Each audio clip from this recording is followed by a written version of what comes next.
Olá, eu sou o Eduardo Pastor e este é o M por 3, teu podcast sobre música, mundo e mudança. Hoje eu tenho a grande alegria de estar aqui com o senhor Jonathan Gardner.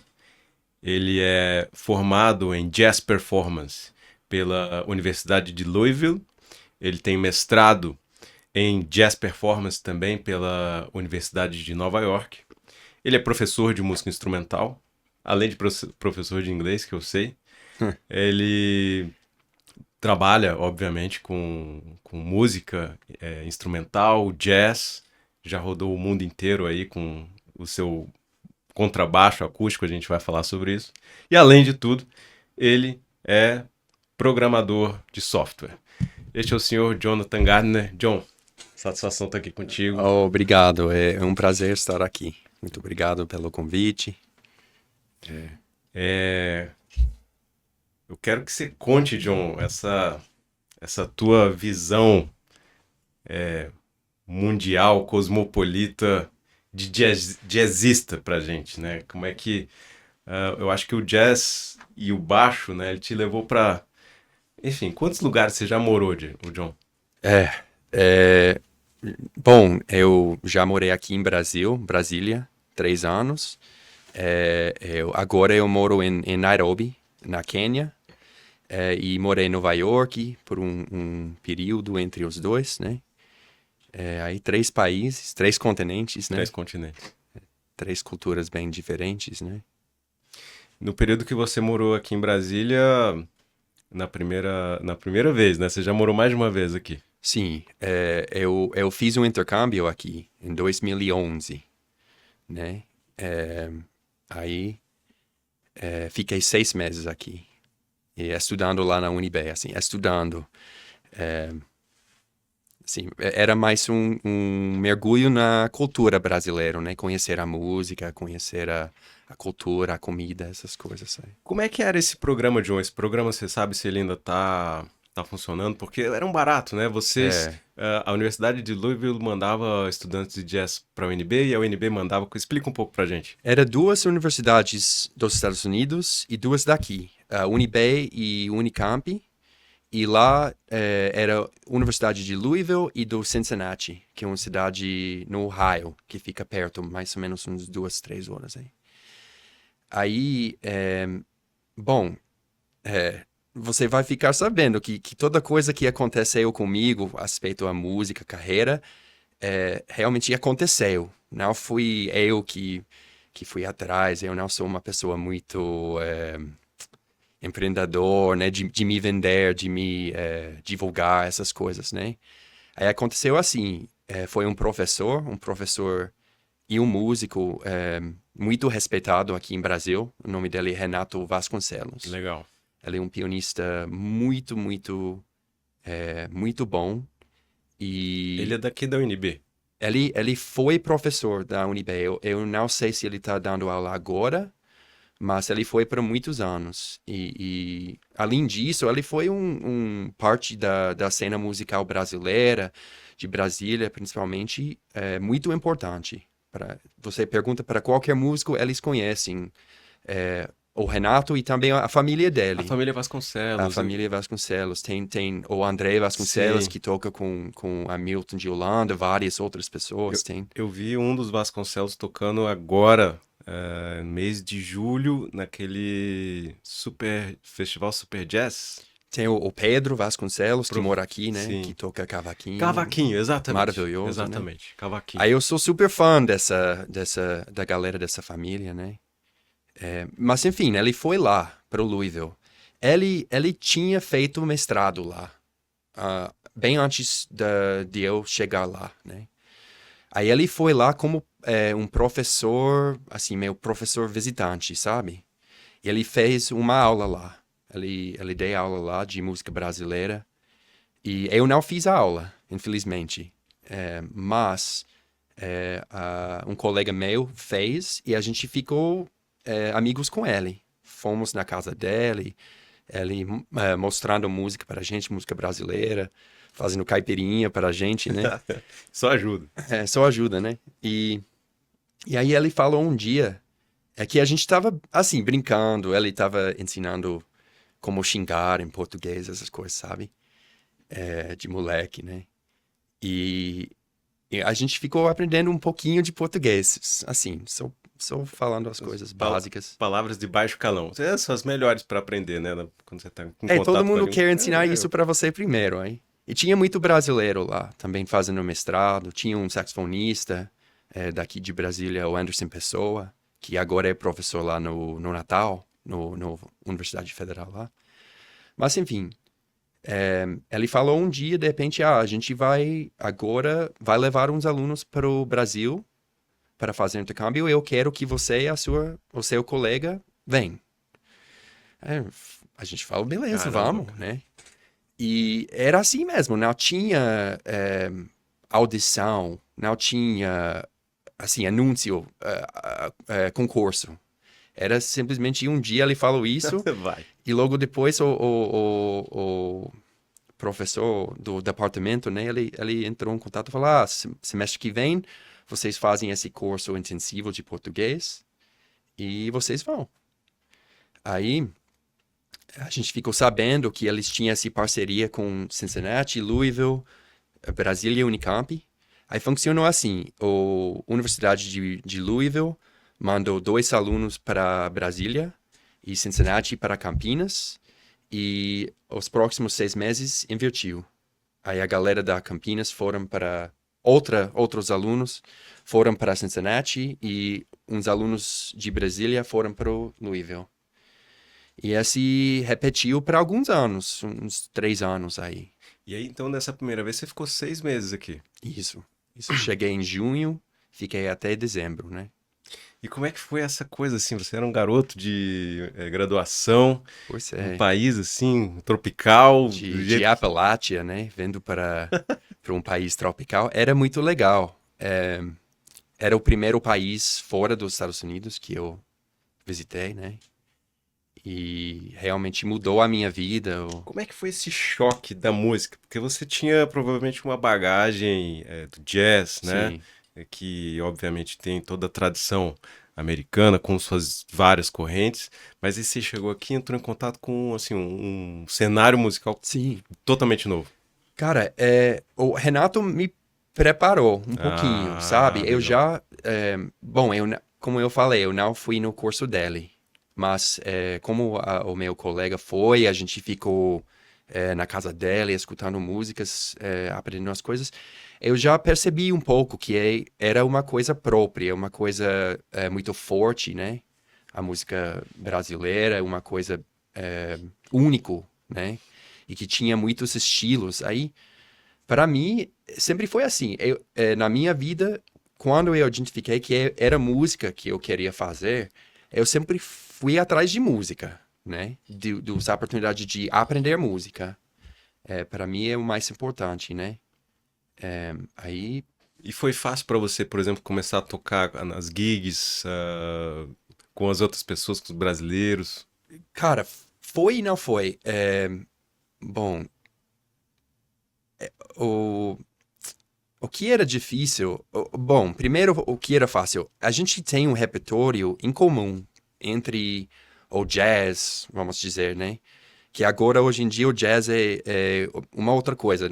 Claro que você tem o gênero de jazz, né? A música estilo jazz, música que foi feito durante a época que o jazz foi realmente a música mais popular lá nos Estados Unidos.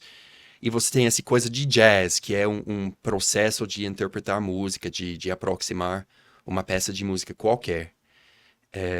E tem um repertório comum entre jazz brasileiro, música brasileiro e jazz, né? Que a gente estava aprendendo na universidade, tocando lá. E principalmente são essas músicas do Antônio Carlos Jobim, né?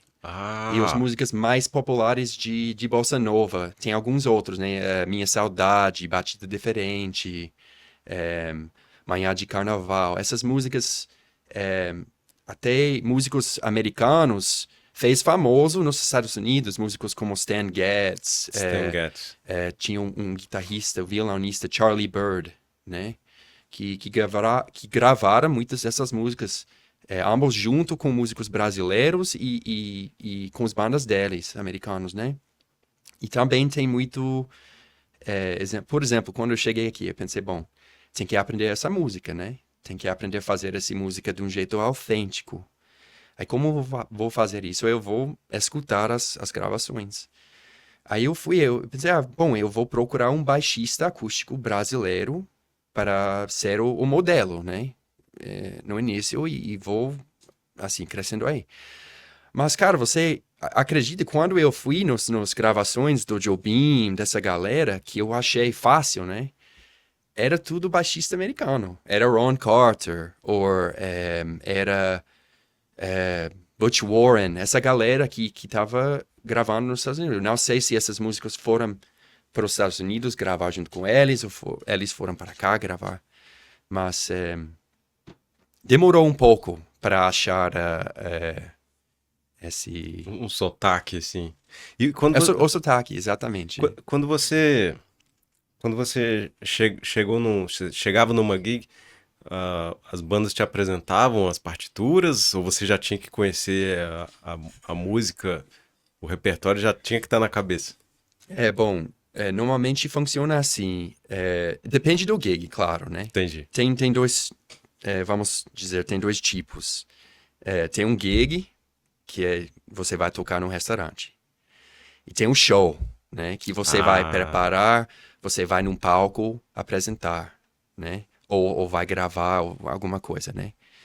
Aí, normalmente, pro segundo, você prepara, né? Você faz até arranjos das músicas. Não é comum que você vai fazer uma apresentação dessa e só chega e toca qualquer coisa. Mas pro o gig, como a gente faz? Tem um repertório enorme de músicas de várias décadas, né? Que é meio um repertório coletivo. Aí você fica estudando para sacar a maior quantidade dessas músicas possíveis, né? De uma forma muito robusta, porque muitas vezes acontece assim. Você vai tocar uma música, mas eu escutei essa versão da música e aprendi dessa versão, outro cara escutou essa e aprendeu dessa. A gente tem duas ideias diferentes. E a gente tem que, no momento, resolver esse conflito, né? Ali na hora. Ali na hora. Às vezes dá para falar, a gente vai começar com esse intro, ou a gente vai fazer nesse tom, ou vamos fazer desse estilo aqui, ou essa onda aqui. Mas daí você tem que realmente ser preparado para ser desconfortável, às vezes, né? Para ser numa área que você não pensou que você ia estar, sabe? E esse que eu adoro sobre a música, que realmente não é um a um. Você aprende essa música e você toca desse jeito. Daí você aprende essa música e toca desse jeito. É sempre tá reinventando as músicas. E aí, quando eu tava aqui, claro que tem novas músicas, né? Mas assim é no mundo inteiro. Quando eu morei no Louisville, por exemplo, tem um parte desse repertório maior que a galera frequentemente toca. Aí o saxofonista toca com esse baixista, toca com esse violinista, toca com esse outro baterista, mas você toca com ele também toca essa música. Você toca com ele toca algumas músicas diferentes, mas também... Aí, mudando para Nova York, já tem coisas que são comuns e outras coisas menos, né? Aí você vai... Tem as subculturas, né? Entendi. Exatamente. Isso que eu acho um barato, assim, porque, enfim, eu sempre toquei em bandas de rock, né? Então Sim, tem que estar tudo muito bem ensaiadinho no estúdio, e que é completamente diferente, né? Porque, inclusive, os jazzistas têm uma formação formal, né? Sim. Mas essa coisa que você fala, acho que pouca gente sabe, principalmente quem está acostumado a conhecer a música mais popular, né? Mas que você não sabe como é que aquela banda de jazz que tá ali tocando, às vezes, num restaurante, né? Ou num evento, eles estão ali, né? Num processo de pode ser improviso, né? Tem a hora do solo, mas pode ser, assim, é o que você falou, meio, pode ser desconfortável, né? É uma conversa, igual essa conversa que a gente está tendo, né? Eu não acordei hoje de manhã e olhei para o espelho e pensei, eu vou falar isso, eu vou falar isso, eu vou falar isso. Se ele me pergunta isso, eu vou falar isso. Mas eu já conversei com pessoas a minha vida inteira. Aí eu sei conversar. E, claro, você tem preparação, você tem que saber falar, você tem que formar Barato, uma frase, barato. falar uma coisa que tem sentido, né? Que faz sentido. Aí eu acho que é isso com a música improvisada, que a preparação é você poder utilizar as ideias que vêm para você no momento. Aí você busca os ferramentas que te ajudam a fazer isso. Que barato, cara. Pegar uma ideia do ar ou uma ideia que o baterista tocou e fazer alguma coisa no momento com ele, que é legal, que tem a ver com a música, que tem a ver com o momento, que tem a ver com a banda. É uma criatividade ininterrupta, né, João? Isso é É. uma maravilha, né, cara? Mas eu acho que a gente faz isso todo dia, em todas as coisas que a gente faça. É só quando você pega uma coisa, tipo música ou arte, que ele parece mais difícil, né? Mas ele não é. É uma coisa que eu acho é muito natural para o humano fazer, né? De morar no momento, né? Que, bom, é a única coisa que a gente tem, né? A gente não pode morar no passado, no futuro. E é uma coisa um pouco de laboratório, né? Você está sempre ali experimentando, né? Testando uma fórmula nova, uma linha nova. É claro, você tem um repertório. E você tem os... vou falar em inglês, eu não sei a palavra em português. Sabe o crutch? Quando alguém quebra a perna, tem que Sim, andar com esse... a muleta. A muleta, né? Vocês têm as suas muletas, né? Tipo, claro, tem galera... Eu não. Hoje não mais faço toda noite um show. Eu gostaria, né? Mas tem essa galera que tá tocando toda noite, várias vezes por dia, às vezes, né? Claro que você tem os seus momentos que não tá rolando, você precisa de café, você precisa dormir, você tá bêbado, sei lá, qualquer coisa, você tá mal-humorado, alguma coisa acontecendo. Aí você tem as suas muletas, as suas ideias, padrões que você pode ir pra lá. E às vezes rola isso, às vezes você não tá no momento, você só tá sobrevivendo, tentando, assim, trabalhando disso, né? Tentando ganhar dinheiro e ir para um momento melhor, né? Mas Sim, isso é uma coisa também que me impressiona no jazz. É que, assim, os músicos conseguem, e você já, por um bom tempo, te conhecendo, você viveu da música, né, John? Assim, você era um funcionário da música da noite, né? é, Como é que foi esse período? bom, como eu falei, para mim a meta sempre era e sempre é, até hoje, aprender música, né? Qualquer situação que eu posso entrar, que eu percebo que eu vou aprender música, eu quero, né? Aí, não sei se esse é um jeito muito legal de modelar uma carreira, né? Tem pessoas que realmente são muitos empreendedores, que sabem também cuidar do lado de negócio, de lado de social media, do lado sim, de aparência física, essas coisas também, né? Mas para mim era sempre ir atrás da música, né? E o jeito mais fácil para eu poder fazer isso era tentar esse virar meu trabalho, né? Porque daí eu tenho uma desculpa para ficar o dia inteiro treinando. Esse é o meu trabalho, eu tenho que ganhar um dinheiro disso, aí eu tenho que ficar treinando o dia inteiro, porque senão eu não vou ganhar uma vida, né? E você chegou a tocar mais de um gig por dia, né? Em alguns momentos. Vários momentos. Quando eu morei aqui em Brasília, eu percebi que Brasília é uma maravilha para quem toca música instrumental, improvisado, música brasileira, música Que, jazz, né? que legal. Eu tava aqui, tinha alguns meses que eu tava tocando 8 vezes fixo por semana. Além de outras coisas que, assim, de repente chegou, né? De eventos, essas coisas. Tá vendo aí, ô Igor? Você foi decidir estudar rock, guitarra, cara. Isso aí não dá dinheiro, não, cara. Música instrumental aqui em Brasília. Temos aqui um testemunho de Por que. sorte que nosso segundo disco a gente tá fazendo muito experimental. Olha aí, É? olha aí. A gente tem uma música que a gente faz um interlúdio durante ela, que é muito maluca, e um instrumental também. A gente tá investindo muito em instrumental, né? Massa. Não, é maravilhoso. Tem um mercado, então. Um mercado. Não é todo lugar que tem. Não é. Por exemplo, agora em Nairobi, bom, tem muitos músicos lá que estão ganhando a vida, mas não é. Eu percebi, pelo menos, bom, para que eu quero fazer também, né? Sim, Eu não claro. tô numa fase da minha vida mais que eu vou aceitar qualquer coisa. Claro. Já fui, né? Mas, bom, para que eu quero fazer, eu não consigo tocar toda noite lá e ganhar um dinheiro para sobreviver com família e tudo, né? E eu lembro que você saiu daqui de Brasília, você estava nesse momento, né, tocando, sei lá, uma, duas vezes, tinha o gig 8 vezes por semana, né? E aí vocês foram para Nova York. E Nova York é a capital do jazz, né, do mundo, né? realmente. Enfim, é um outro ambiente, né, John? Como é que foi essa... Primeiro você foi estudar. Bom, a primeira coisa, artista, eu acho, sempre tem esse problema de ego, que vai para os dois lados. Tem problema, algumas pessoas têm problema de ego que eles acham o máximo.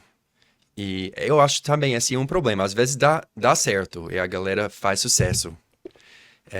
Assim, eu sempre tinha outro problema, de ego de não me achar suficiente e de querer ser melhor, mas às vezes vira, assim, não é saudável, né? Pode ser saudável quando ele aparece como humildade, né? Sim. Se você aceita que você realmente tem muita coisa a aprender, é uma coisa muito saudável. Mas às vezes atrapalha. Você não fica... Eu acho que o Charles Bukowski que falou, o problema do mundo, eu tô paraphrasing, né? É que a galera que tem toda a confiança é uma bosta. E a galera que realmente sabe fazer uma coisa legal é cheio de inseguridade, né? Cara, isso é verdade. Aí eu tinha esse problema. Eu nunca imaginei que eu ia para Nova York. Para mim, o Nova York era uma coisa reservado para realmente a galera que foi feito para, assim, tocava muito bem e muito sério no negócio, né? Que eu tava sério, mas, bom, eu nunca imaginei. Era a minha esposa, Tina, né? Que falou, a gente tava olhando escolas, eu ia fazer mestrado, né? E ela falou, mas você sempre tá falando sobre, tal mora em Nova York, mora em Nova York e você vai vendo esses shows todo dia. Por que a gente não vai para Nova York? Aí eu pensei, por que não, né? Aí eu apliquei para várias universidades lá e, pela minha surpresa, eu fui aceito em todos. Aí, realmente foi, assim, mais uma dessas coisas de alguma coisa acontecer que eu não esperava, que me levou lá, né? Não, e essa coisa que você falou, né? Você tava com uma dúvida de insegurança, e como é que as universidades todas te aceitaram e você, né? Às vezes a gente tem esse desbalanço, né, em relação ao que a gente acha que o outro... Sim. E eu convido aqui os nossos telespectadores a conhecer o trabalho do João, porque é o maior baixista que eu já conheci. É maravilhoso. Obrigado. Também. Mas eu não sou contrabaixista, sou baixista de rock mesmo. Tem que conhecer o John tocando, cara. Ver você tocando. John vai tocar amanhã, não vai?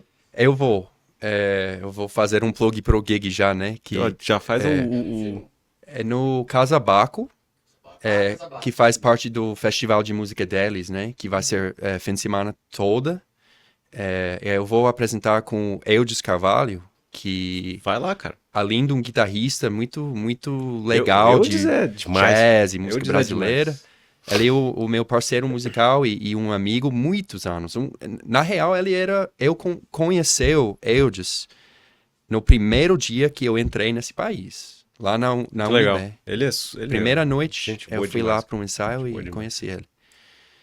Mas, Mas enfim, eu vou tocar lá claro que... As horas. Bom, eu não sei. Ah, sim. Eu não sei, mas você pode entrar lá no Instagram do Casa Baco. É o Casa Baco que fica lá no Casa Park, Casa né? Parque, é. E eles têm... Eles até tem amanhã ou no sábado... Não, peraí. Na sexta, eles vão ter o Osvaldo Amorim, também, que é um referência de baixo de música brasileiro, assim. Era meu Ele é professor. grande referência aqui de brasileiro, Sim, né? nossa, Oswaldo ele Amorim. é realmente... e ele também que cura séries de shows lá no Infinito, de muita qualidade, com Sim. músicas maravilhosas. Mas, enfim, é isso, E né? aí, bom, você chegou em Nova York e você, assim, viveu um outro momento em relação ao jazz, né? Aqui em Isso, Brasília você estava assim, numa grande intensidade de gigs e você se deparou com sim. outra dinâmica. E bom, também tem esse lado de santo de casa não faz milagre, né? Quando eu estava aqui, eu já percebi que era uma coisa especial ser um jazzista americano no mundo fora, né? Como o jazz é uma forma de arte americano, né? Aí sempre também era uma coisa boa, uma coisa legal, porque consegui trabalhar muito. Mas também era uma coisa difícil às vezes, porque, bom, eu queria aprender música brasileira. Eu queria tocar, mas a maioria dos gigs que eu toquei era música americana, era jazz, né?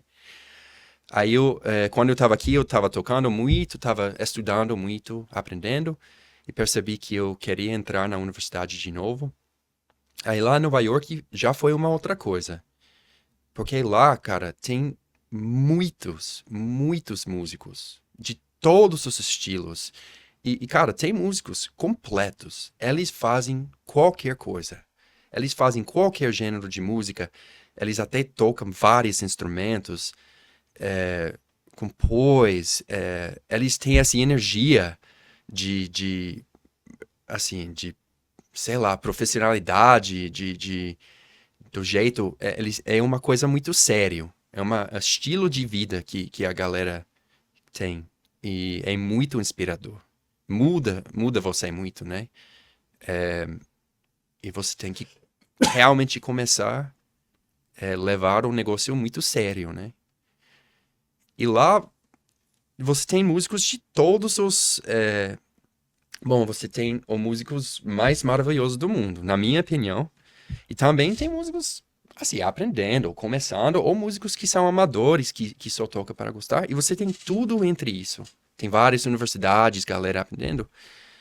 Aí você tem que cuidar do seu saúde mental lá, sabe? Sim. Porque você vai vendo muitas coisas, você vai vendo muitas pessoas que são mais avançadas de você. Também vai ver muitas pessoas que não são. E você tem que achar um jeito de aceitar como você toca e aceitar que você está aí para aprender, para melhorar Sim. e que assim, e que não é competição. É porque nosso cérebro fica sempre se comparando, né? Sim, sim. Eu quero tocar esses gigs que esse cara tá tocando, mas e dá para ter ciúmes, é muito fácil, né? Ou, esse cara tá tocando esse gig, mas eu sou melhor dele. Por que ele tá tocando e eu não tô tocando? Por que eles estão chamando ele? Mas, cara, eu vou te falar, no final do dia, eu acho é melhor ser um cara que a galera quer tomar uma cerveja com você depois do gig do que será o melhor baixista para o gig, né? Galera quer ser com uma pessoa legal, não? Sim, Não é sempre que precisa o melhor baixista do mundo sim. para esse gig, né? Ou para essa gravação. Aí, claro, você tem que cuidar do trabalho, você tem que ser preparado e ser sério. E mostra que você está sério, né? Chegar na hora pro gig e leva a coisa séria, não fica lá brincando e essas coisas. Usando droga, sei lá, qualquer coisa que a galera tá fazendo, né? Mas fazendo isso, sendo sério e uma pessoa legal, uma pessoa realmente que tá aí para criar música e fazer arte, você vai trabalhar. Ali E tem espaço. tem espaço. Mas é duro, é um lugar muito caro de morar, Sim. né? Brasília também, mas como a gente falou, aqui dá para ganhar uma vida como músico. Legal, cara. Enfim, aí você já numa terceira grande mudança foi parar em Nairobi. Bom, a gente ficou lá em Nova York 6 anos, né? Fiz mestrado, dei aula lá na universidade lá, dei aula fora, privado, toquei com muitas pessoas, eles têm esse esquema de jam sessions, né? Que uma banda vai tocar, normalmente eles tocam por 1 hora, aí depois abre o palco. Qualquer pessoa pode levar o instrumento, ou como é para o baixista, pianista, baterista, você vai tocar o instrumento da banda, né? Aí é um jeito de aprender, e um jeito de conectar na cena, né? De aparecer. Aí foi uma coisa maravilhosa. Só para lembrar uma história que você me levou lá, acho que era no perto do Chelsea, e que era Era um barzinho francês, aquele... um lugar que Você desce pra entrar. descia uma escadinha e não era microfonado, né, nem nada, e assim as pessoas tinham um profundo respeito, né, e era uma coisa de intensidade. Ah, não, eu sei. Você tá falando sobre o Mesro, Mesro. né?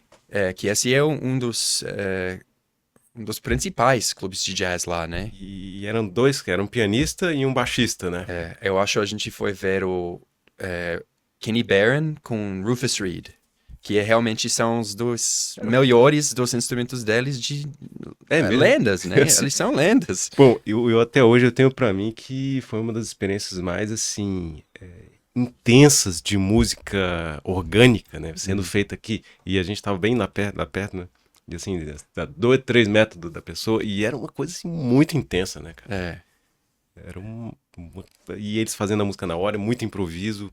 E dava pra ouvir o baixista respirando, né? E era uma coisa física, né? Como é que é isso, John? Tocar o contrabaixo é uma coisa, quase um esporte, né? Você acaba físico, quase né? tudo suado. É físico, realmente... era uma coisa que me toquei quando eu comecei a estudar o instrumento, né? Que além eu identifiquei que eu gostei muito da função na música, de ser baixista, né? Mas o negócio físico de abraçar o seu instrumento, de ter um som de madeira, um som orgânico, assim. Por isso que eu nunca me achei muito no baixo elétrico também. Certo. Eu gosto de tocar baixo elétrico e gosto de música que tem baixo elétrico. Eu gostaria de ser melhor no baixo elétrico, mas não dá aquele prazer de estudar baixo elétrico que dá para estudar baixo acústico. Eu sempre tinha dificuldade de ficar com o instrumento. Né? Você falou da função do baixo, que foi isso que te despertou a estudar baixo. Que função é essa, John? Explica aí. Bom, esse tem tudo a ver que eu falei antes sobre ego e também sobre, seguindo a música e as oportunidades. Eu estava na faculdade lá na Universidade de Louisville e eu estava estudando guitarra, né? Que foi o primeiro instrumento que eu levei muito sério. Eu comecei no violão erudito, logo depois fui para a guitarra de jazz. E eu tinha esse problema muito, muito grande com ego. Eu achava que eu era melhor do que eu era. Aí, quando eu fiz performance, não era o que eu esperava. Aí eu fiquei depois pensando, por que eu tô tocando desse jeito? Assim, não, eu sei muito mais do que esse. Aí deu aquela preguiça de treinar e você não melhora. Aí repete, é um círculo que você entra, né? E é muito difícil sair. Mas eu dei muita sorte, porque eu tinha um professor lá maravilhoso. O nome dele é Chris Fitzgerald. E eu queria muito estudar com ele. Aí eu fui para ele e um dia eu perguntei, posso estudar composição com você? Ele falou, infelizmente eu não ofereço aula de composição. Se você quer fazer essa aula, você tem que ir para esse outro professor. Que pena. Aí eu fui para o outro professor e ele não aceitou também. Ele falou, eu só faço para o aluno de mestrado. Aí eu falei, beleza. Aí eu voltei para o Chris e eu falei, bom, sei que você não oferece aula de composição, mas que será que eu faço aula de baixo? eu pensando, bom, eu vou fazer a aula de baixo, mas através disso eu vou trazer minhas composições e Certo. vou trocar uma ideia com esse cara. Ele aceitou. Eu não falei isso pra ele, eu falei aula de baixo, né? Eu acho que, bom, todo mundo ganha de aprender outra coisa, né? Cara, aí eu fiz as primeiras aulas e comecei a trabalhar como baixista. A galera começou a me chamar. Era tipo um mês. E a galera me chamou um dia, eu pensando, ele vai me pedir tocar guitarra. E ele falou, você quer tocar baixo nesse show? Bom, posso sim, né? Aí eu curti. Aí eu percebi, a sua questão, né, a função da baixo, né? Que é uma função de apoio dessa conversa que a gente falou da banda, né? Tem tudo a ver com se fosse um livro, ele é o ambiente, né? A gente chama o setting em inglês, Setting. né? A cozinha, a baterista, o pianista, o violonista, o baixista, eles que meio fazem o caminho que quem está improvisando vai andar, né? Vai ter essa conversa. Aí, como não foi o meu instrumento principal na época, né?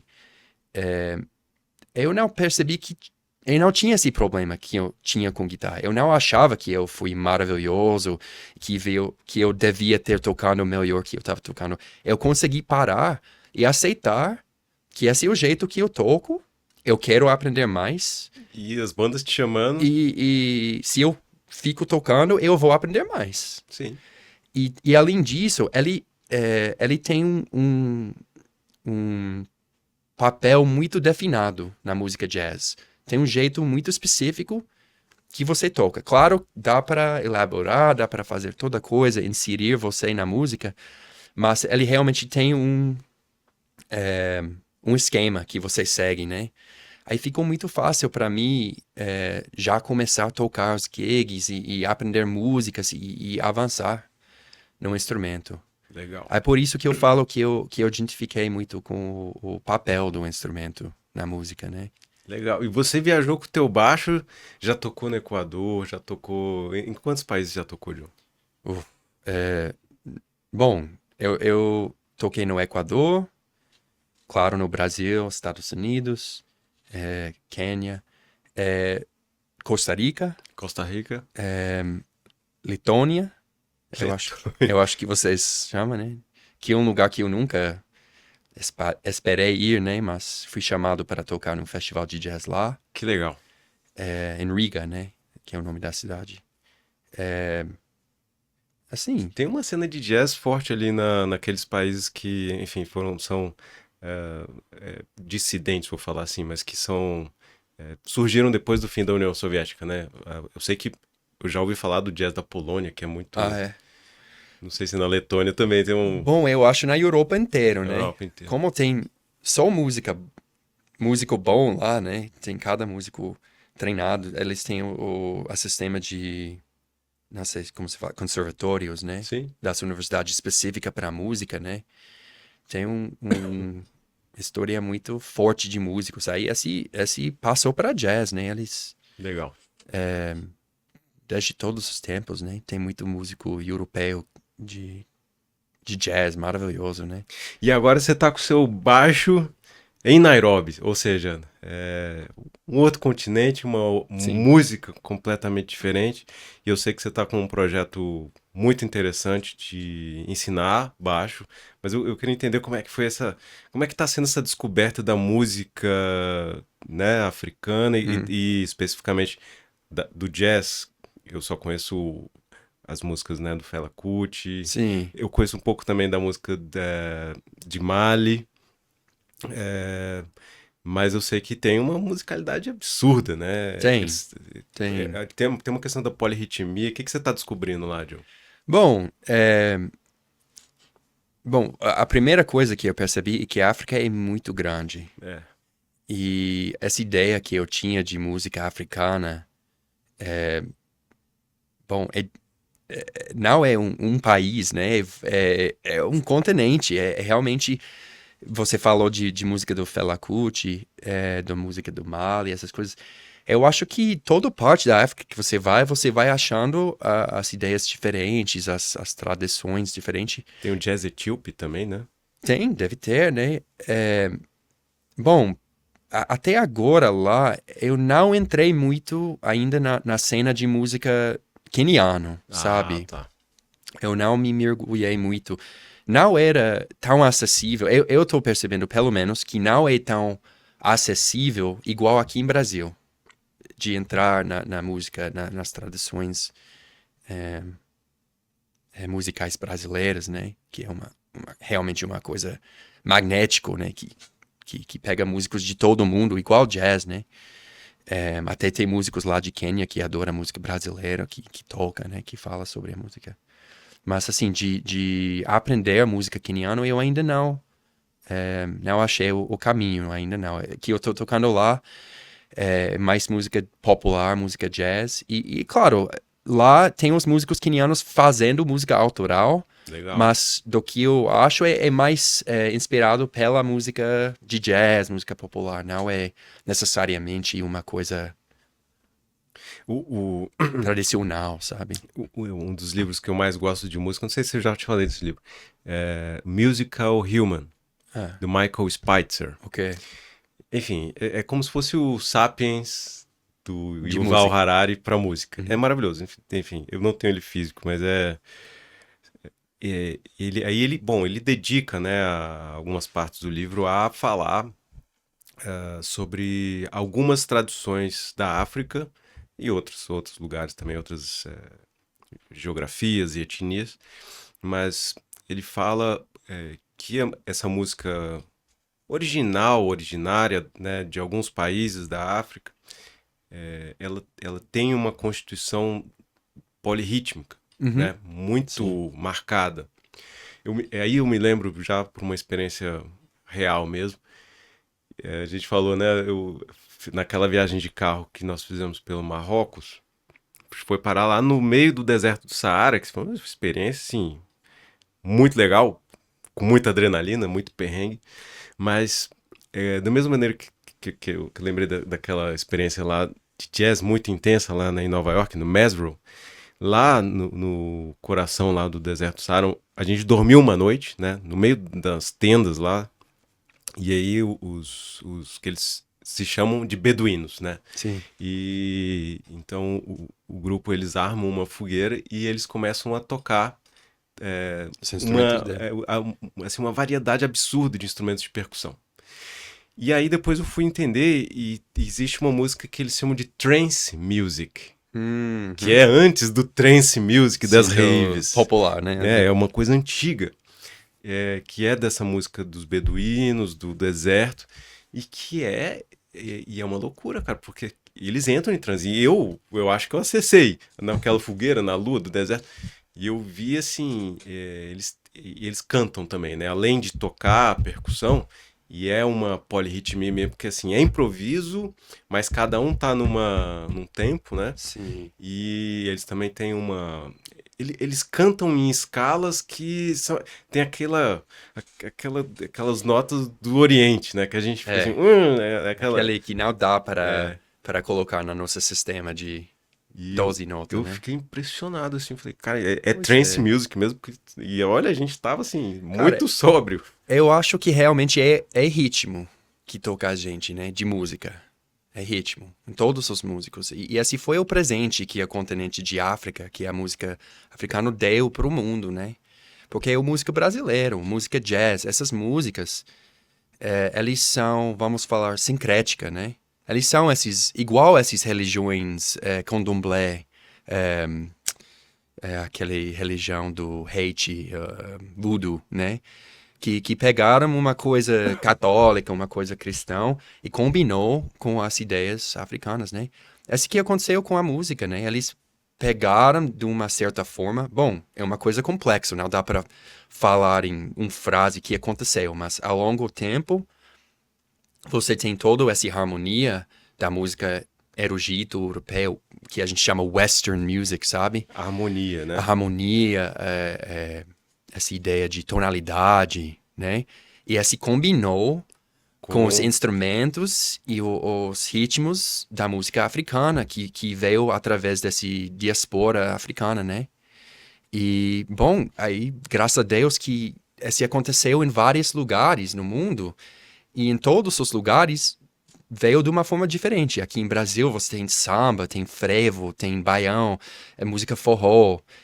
Lá em Cuba você tem som. É maravilhoso. Lá na Caribe você tem reggae, você tem calypso, essas coisas. Lá em Colômbia você tem passillo, tem bambuco, essas coisas. Nos Estados Unidos tem jazz, blues, rock. Aí no mundo inteiro, no novo mundo, né? No novo mundo. Aconteceu esse casamento das ideias musicais dos humanos, principalmente harmonia, tonalidade com esse, como você disse, polirritmo, né? Polirritmia. Porque você escuta, eu lembro quando estava na universidade, a gente tinha que fazer essas aulas feras de história musical. Bom, é uma coisa interessante que todo músico deve respeitar. Mas também era às 8 da manhã, essa aula. E tinha que fazer 4 semestres disso. E o primeiro semestre era a música da igreja, cara. A música, assim, de uma mongezinho lá num catedral cantando. E é lindo, é muito lindo. Mas é muito dessa. É tipo um semestre inteiro dessa e de repente começa 2 caras cantando junto. E um modo, né? Tem tonalidade, tudo isso. Aí você fica, caraca, será que eu posso escutar mais dessa música? Daí chegou um momento, no segundo semestre, eu lembro. A gente entrava lá, todo cansado, sentava, e uma música estava tocando. E de repente o meu amigo, que é um baterista, ele olhou para mim. Ele falou, finalmente entrou ritmo. E tinha pandeiro, um tamborim, e um cara tava falando... Era o primeiro exemplo da música que tinha uma peça de bateria. No Western Music, a gente já tinha um século de música, pelo menos, sem isso, né? Ah, que debate E interessante. entrou, e eu pensei, poxa, cara, realmente era isso. Era uma música meio sem ritmo, sem essa coisa que... Sem o tesão, né, cara, da música, né? É. E quando você escuta essa música da igreja, é muito puro. Ele tem essa coisa de ser... Mas é só harmonia. Só, assim, nem harmonia. É só uma coisa linda, tessatura. E ainda havia uma questão de reserva, né? Porque é uma música erudita que deveria ser cantada por quem Austeridade. estudava. É austero. Austero, E tinha a questão do... Mas essa foi uma música dos troubadours, né? Uma galera da rua que tava... Bom, essa gravação não sei, mas essa era uma música que... Essa era a história da música, né? Que os troubadours que tava... Não sei, eles estavam fazendo um gig. O cara tava tocando na rua para dinheiro, né? Entendi. Trazendo tamborim, tic, tic, tic, tic, tic, né? E isso aí que você fala dá um outro episódio de podcast aqui. Mas é porque você falou da diáspora, né, dos povos africanos, né, para trabalhar como escravos, né, no Novo Mundo. Sim. Levados, né, pelo tráfico negreiro. E, enfim, muito tem a se falar sobre isso. Agora, né, eu acho que o que é maravilhoso que você falou é a herança, um presente, né, que essa polirritmia que são, né, dos povos desses países que foram, enfim, vilipendiados, né, para ocupar a América. E eles trouxeram, mesmo nessas condições horrorosas, né, que eram o primeiro sequestro dos corpos, depois uma viagem que, né, muitos não sobreviviam. E, enfim, mesmo as pessoas que vinham para cá e que vinham trabalhar, na verdade, vinham, né, eram condenadas a ser escravas pelo resto da vida. Mesmo assim, e desmantiveram, né, esse ritmo presente. Parte da cultura deles, né? E esse tem todo a ver com essas formas de arte, né? De todos os nossos países. Explodiu. É a música deles, né? É a música do povo African American music, né? Jazz. Realmente uma coisa que só podia acontecer nas mãos deles, Sim. né? Eles que criaram através da situação que aconteceu, né? E é realmente uma coisa... E onde bota, explode, né, John? Explode. Não, todas essas músicas que a gente tem hoje em dia veio da mesma raiz, né? Veio dessa raiz, dessa fonte de blues, de jazz, não, bom, música dos Estados Unidos, né? Rock, rhythm and blues, até música caipira de lá, né? Tudo veio dessa mesma raiz, né? E aí eu quero que você, já pra gente caminhar pro nosso fim aqui, quero que você fale um pouco desse projeto que você tá tocando lá em Nairobi, Sim. porque, enfim, eu também acho que é muito legal da tua trajetória isso de contribuir com o local em que você está. Bom, como eu falei, eu sempre estou atrás da música, de aprender música. E eu já percebi muitos anos atrás que um dos jeitos que eu aprendo muito, muito bem é de ensinar. Se eu consigo passar uma informação para o outro, significa que eu realmente entendo aquele assunto. E às vezes, esse processo leva você pro entendimento mais fundamental de uma coisa, né? Porque a gente tem esse dito, vamos falar, ditado, não sei como você fala, que não é sempre um bom professor, um bom músico. Tem muito músico que é maravilhoso, que não tem pedagogia nenhuma. Né? Não dá para fazer aulas com aquele. Ele ou não quer, não está interessado, ou simplesmente não sabe passar essa informação. Claro. Aí, eu acho às vezes que acontece é que a gente não consegue lembrar quando a gente não entendia, né? Sim. Aquela coisa, né? Por exemplo, eu vou ensinar alguém sobre uma coisa muito básica que eu já entendi sobre essa coisa há uns 10 anos. Eu tenho que voltar para aquela época em que eu não entendi aquela coisa tão profundamente para Legal. pensar, como é que essa cara está pensando? Como é que eu posso passar isso de uma maneira que vai ajudar ela, Legal. em vez de só passar a informação? Aí, enfim, me toquei de dar aula de qualquer coisa. Eu gosto de ensinar pessoas. E eu me aprendo muito nesse processo. Aí, quando eu cheguei em Nairobi, eu ouvi sobre esse projeto chamado Ghetto Classics. Ghetto, que é a palavra para favela. Ghetto, em inglês, Ghetto né? Classics. Classics, que tem a ver com música erudita, música clássica. Que legal. Ghetto Classics. É um projeto que está gerenciado por uma fundação, Art of the Music, que chama. E eles operam num dos maiores favelas lá do Nairobi, chamado Korogocho. Eu fiquei sabendo que o Korogocho, eu posso estar errado também, mas do que eu entendi, que Korogocho significa esse metal lixo que você joga fora do carro, que não dá para nem usar mais. E ele ganhou esse nome porque muita pessoa lá dirige carro feito desse material. Desse material, né? Bom, enfim, é uma favela. É uma situação de muito pobreza, muito miséria, né? E tem esse projeto tão maravilhoso lá, cara, que tá operando já há décadas, que eles estão ensinando música erudita para essa galera. Eles têm um campus de uma igreja lá, e a galera lá da comunidade, de todas as cidades, pode ir lá. Todas as idades. Pode ir lá, depois da escola, sei lá, pode aprender um instrumento. Vários instrumentos. Pode participar de uma orquestra. E eles têm séries de orquestras que funcionam meio como um caminho para a Orquestra Nacional. Tem muita galera que começou ali, que está tocando no Orquestra Nacional, ou que foi fora, para o mundo fora, Europa, os Estados Unidos, para estudar. É uma coisa muito linda.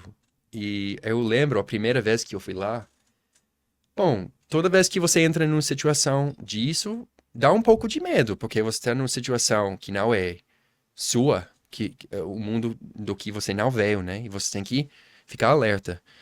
Mas eu fui recebido só com carinho, com muita curiosidade, todo mundo querendo trocar uma ideia comigo. E uma coisa que eu vi lá que eu gostei muito, e que eles também têm esses campos de futebol, de basquete, as coisas, e tem galera lá fazendo esporte, né? Mas a maioria das pessoas que estavam lá não estava lá para os esportes. Eles estavam lá para aprender música. Que barato. Que é uma coisa, é difícil competir com futebol nesse mundo, cara. É difícil. Ele realmente é uma coisa forte. Aí eu achei maravilhoso que essa galera escolheu estar lá tocando música, aprendendo música nessa escola. Aí eu fui lá algumas vezes, ajudei.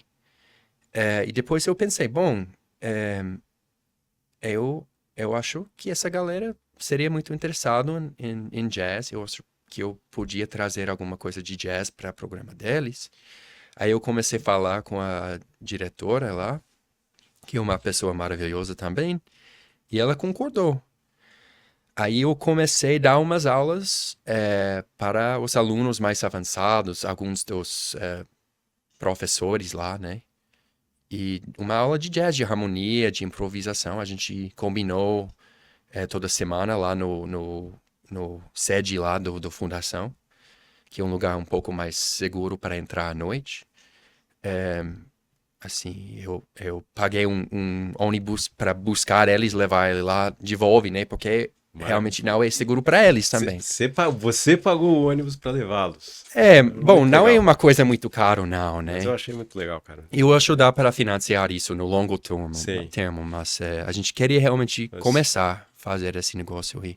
E eu tenho uns colegas lá que estão me ajudando também com a aula, que também Que legal. ajuda com parte financeira. Então tá começando um programa de jazz lá. Agora a gente conseguiu entrar num pedido do programa Fulbright dos Estados Unidos. Legal.